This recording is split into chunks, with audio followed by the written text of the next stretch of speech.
Hello, welcome to Life from Above. My name is David Kenney. I'm the preacher for the Church of Christ in Wadsworth, Ohio. Glad you could be with us on the program. We're talking about facts relating to Jesus Christ. Last time we talked about the fact of the resurrection. This time, we're talking about the fact that he was crucified and he died. You might wonder, well, why is he doing it that way? Well, Jesus being divine, resurrection, that wouldn't be such a big thing, would it? Well, once you accept that he was resurrected, that he was divine, to me, you sort of look at it and you go, well, was he ever really crucified? Was he ever really dead if he's a divine being? Because Jesus was both. He was both divine and he was both human. And so, when we talk about that kind of balance between those two things, those two concepts, there's all kinds of different theories that people have, and they try to dismiss one or dismiss the other or challenge it, and their defenses of it, some of them border on the absurd. And here's one, I'll give you an example of what I believe is the absurd. This is a book by a guy by the name of Schoenfield. It's called The Passover Plot. And incidentally, I found this book here in town and picked it up and brought it home. And I thought, well, I'll just use this book and bring some points out about it. This is one of the things that Schoenfield wrote. He said his whole ministry was purposeful, masterful, and practical. He plotted and schemed with the utmost skill and resourcefulness, sometimes making secret arrangements, taking advantage of every circumstance conducive to the attainment of his objectives. He's talking about Jesus. And he's saying it was a big plot. And it's what the book's called, Passover Plot. As a matter of fact, the Gospel of Judas, the so-called Gospel of Judas, which is hundreds of years after the resurrection of Christ, is supposedly a conversation between Judas Iscariot and Jesus about the same kind of thing. I mean, how would that person that wrote it even know? It's absurd. But Passover Plot, a lot of people they latch onto that kind of thing, and I really liked what Winfred Claiborne wrote about that particular book. He said, Judaism, whether Orthodox, Conservative, or Reformed, has attempted a radical makeover of Jesus Christ. Many prominent Jewish leaders honor Jesus as a great prophet, but reject him as the Messiah. How do they explain the fact that he fulfills hundreds of prophecies from their own scriptures relating to the coming of the Messiah? They accuse the gospel writers of having twisted the events in the life of Christ to fit the Old Testament prophecies, or they think Jesus decided to become the Messiah and deliberately fashioned his life to fulfill those prophecies.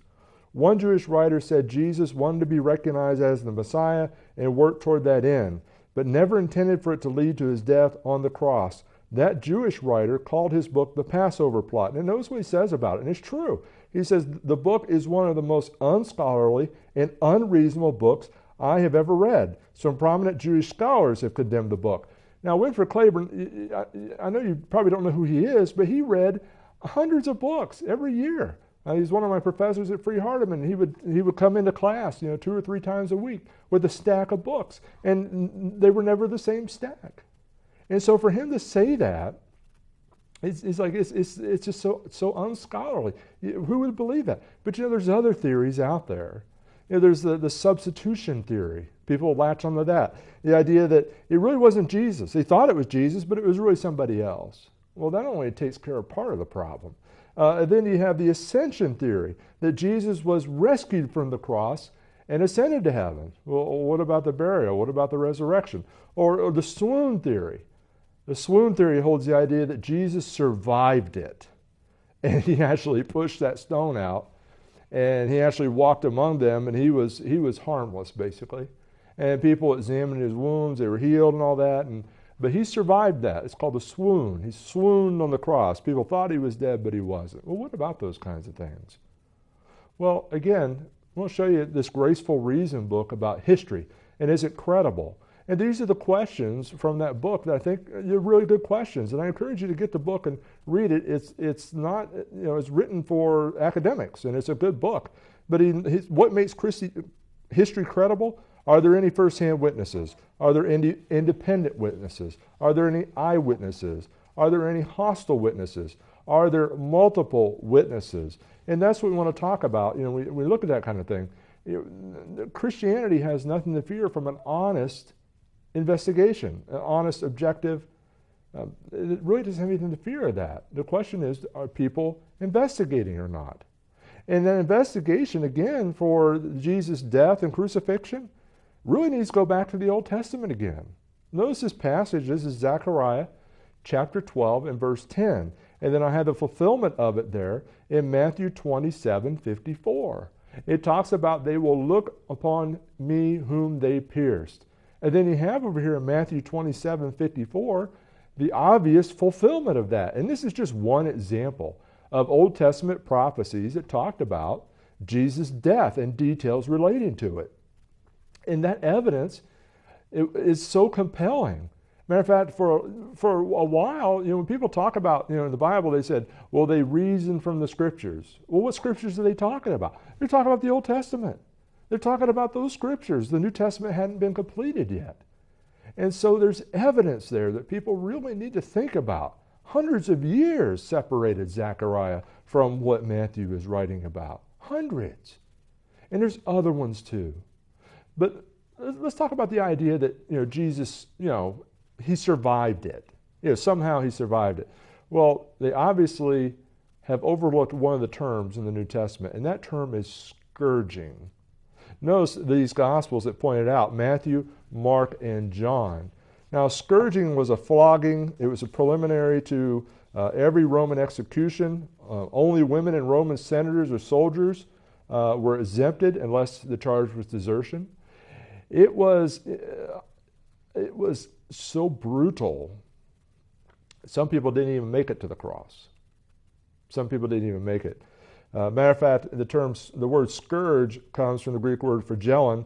It's the name of the instrument, and it's where we get our word flagellum from. It was a short whip that had multiple braided thongs. It included things such as metal balls or pieces of bone. It was not just for a beating of the body. It was also for ripping flesh from that body. What was the intent?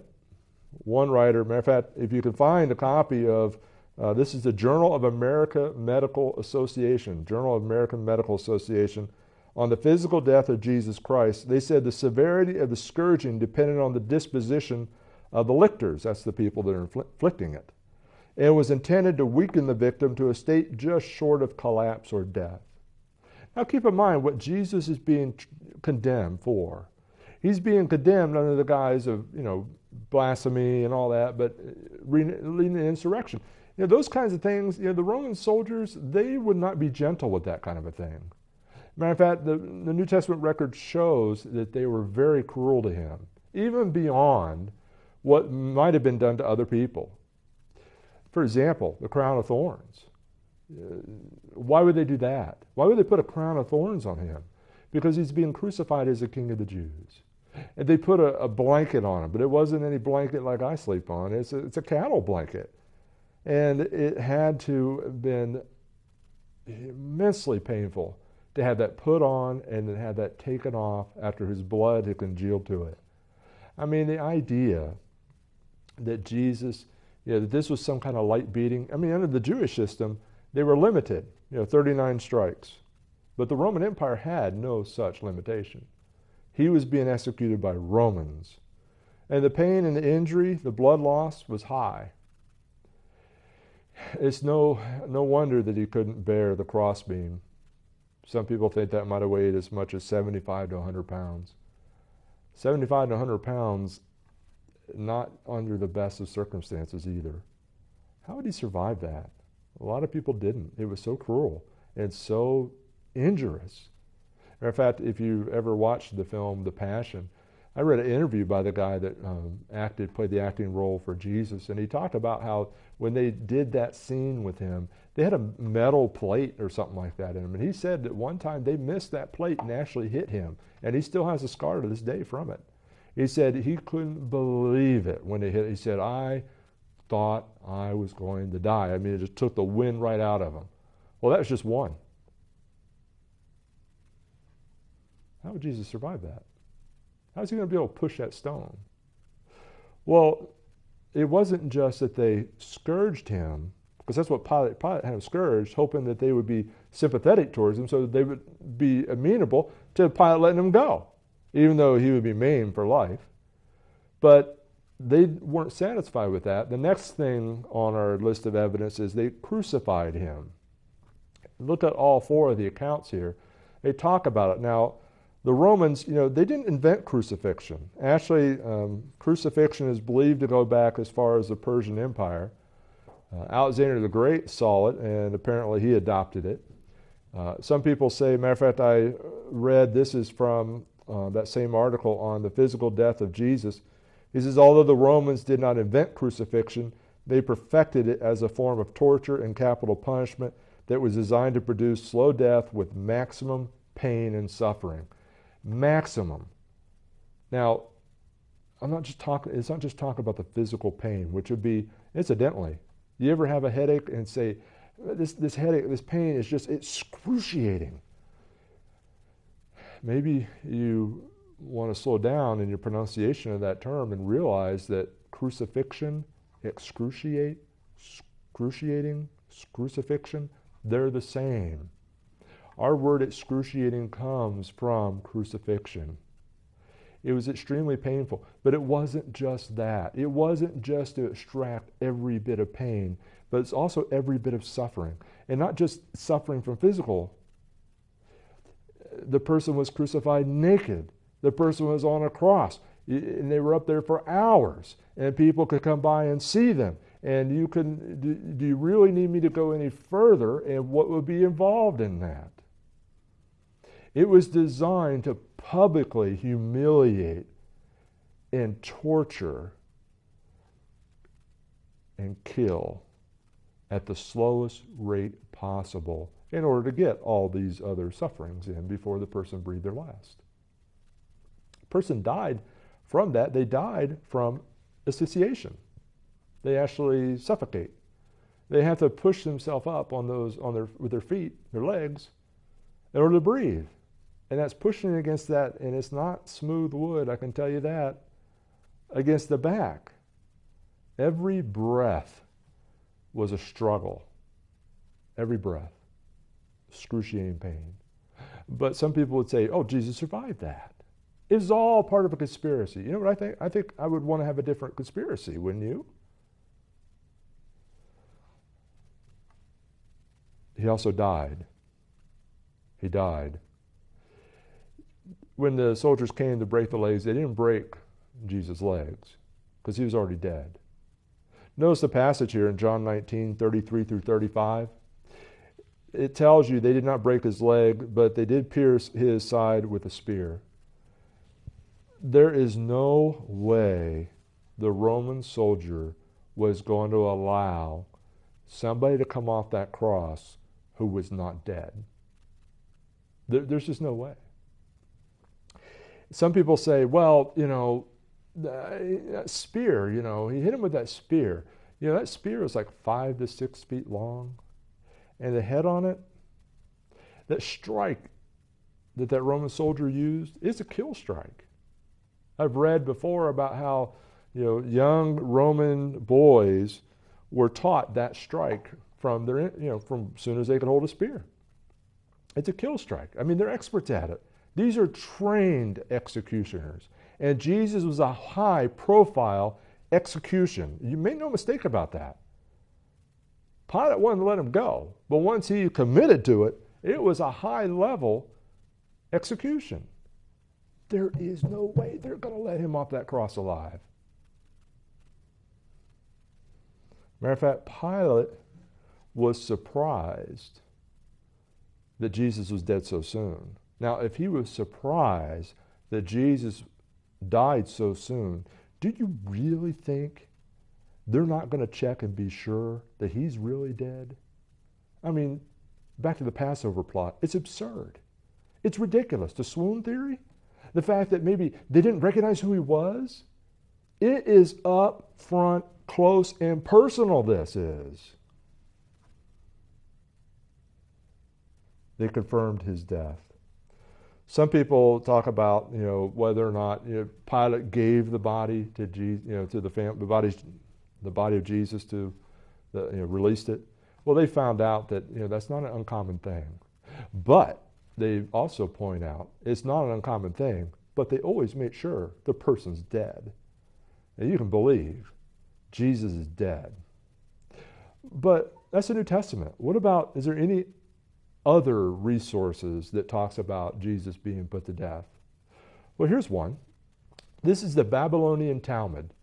And this is what it says. It says, on the eve of the Passover, Yeshua was hanged. For 40 days before the execution took place, a herald went forth and cried, he's going forth to be stoned because he practiced sorcery and enticed Israel to apostasy. Now, some people debate whether or not this is talking about Jesus or not.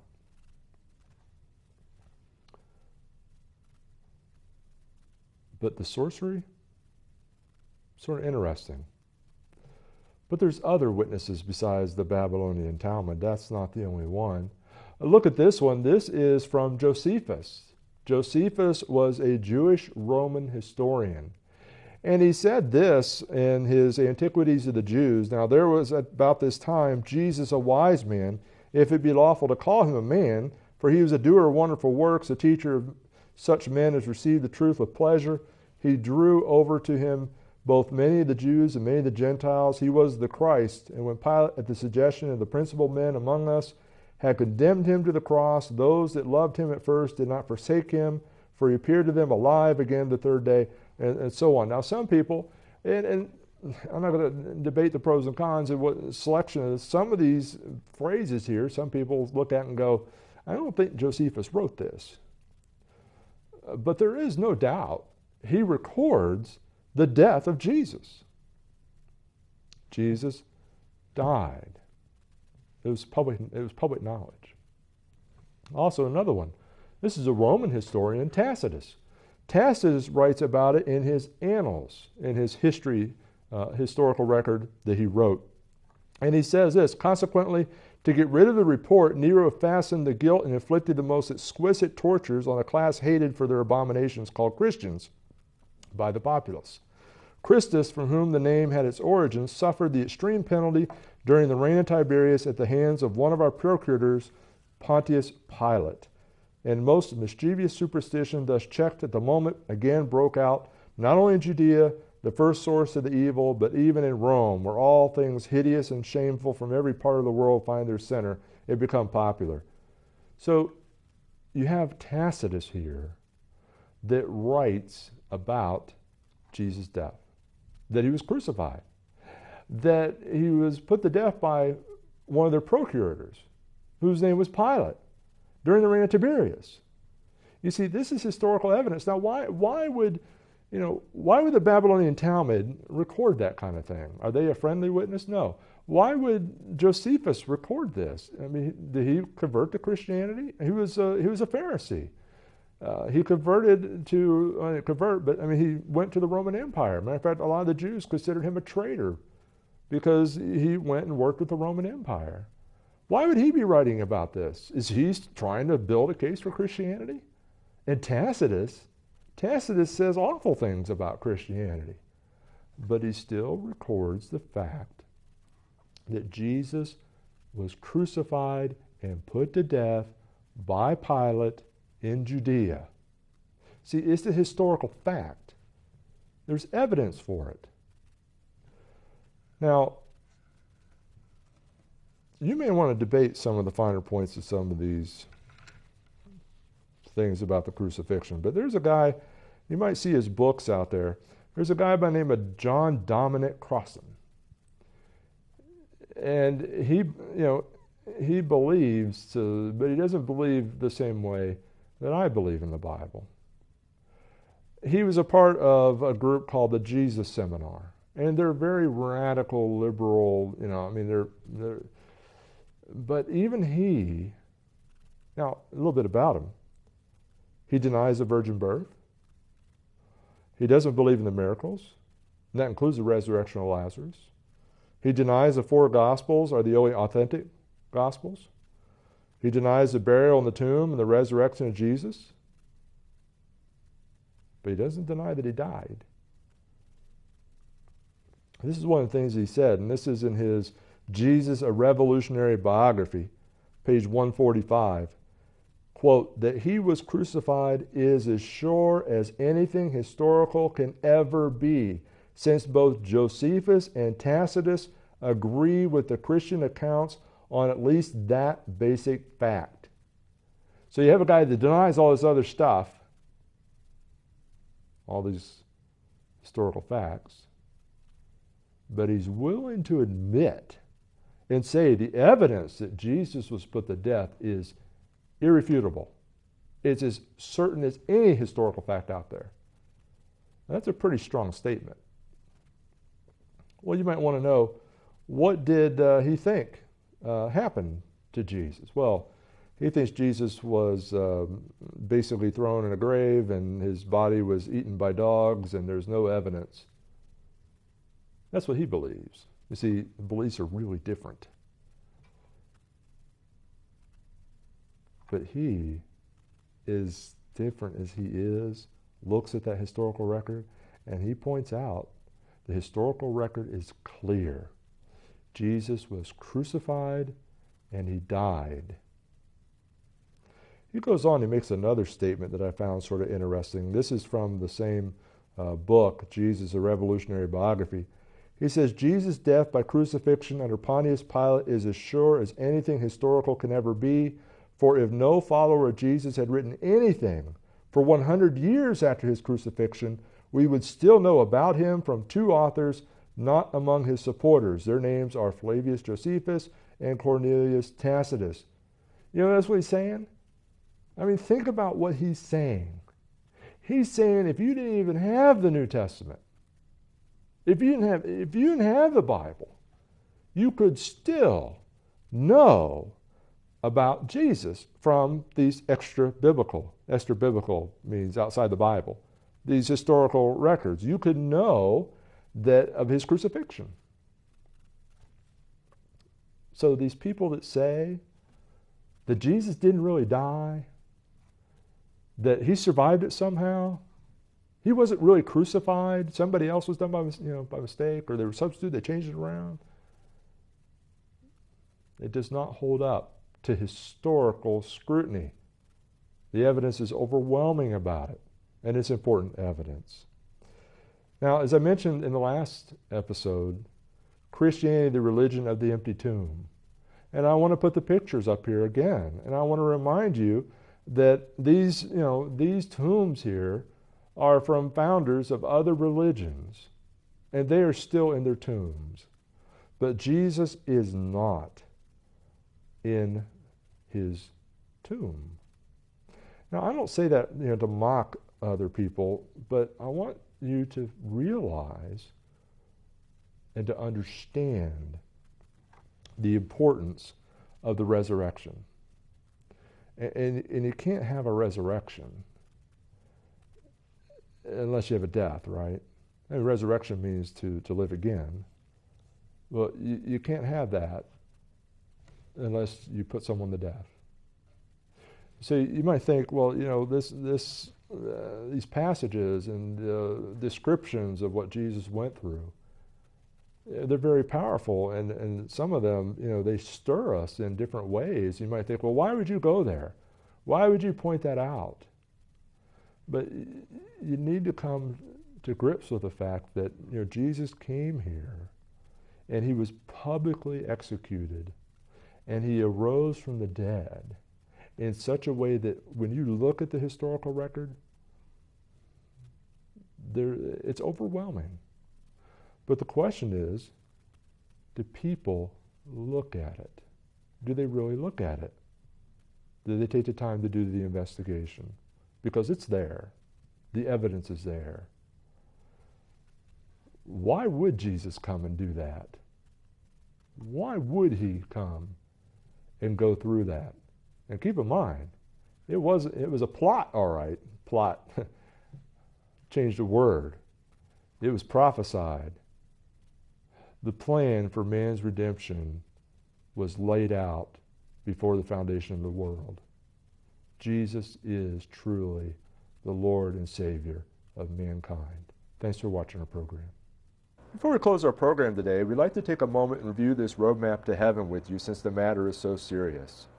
There are many incorrect set of directions out there, and sadly so many people are following them. For example, some people have been given wrong turns. They believe things such as faith only, works only, or grace only. Or some attempt to change the order of the turns.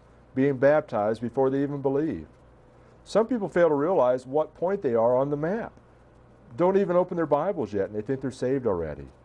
As a person travels in a car or takes a hike, it has to follow the proper directions, so we must follow the proper directions to heaven. Let's take a look at the directions on our roadmap to heaven here. You have to look at these passages in your Bible for yourself. We'll just list the steps, the turns on the way. First is to believe or to have faith. And then number 2, to repent, to turn away from sin. Number 3 is to confess that Jesus is the Son of God. Number 4 is immersion, or to be baptized, which is a burial in water to have your sins washed away. And then you're added to the church by the Lord, not by a group of people, or not by giving some kind of testimonial experience or things like that. And then once you're added, you need to serve and worship the Lord faithfully all the days of your life. And the key word's faithfully. You don't waver. And that's very important. We need to keep in mind, too, that in Noah's day there was a big flood, and only people in the ark were saved from the flood. The same is true today. There is no salvation outside the Lord's church. Where are you on the roadmap to heaven? Thanks for watching our program. Please let us know if we can assist you with further information for your journey. In this world we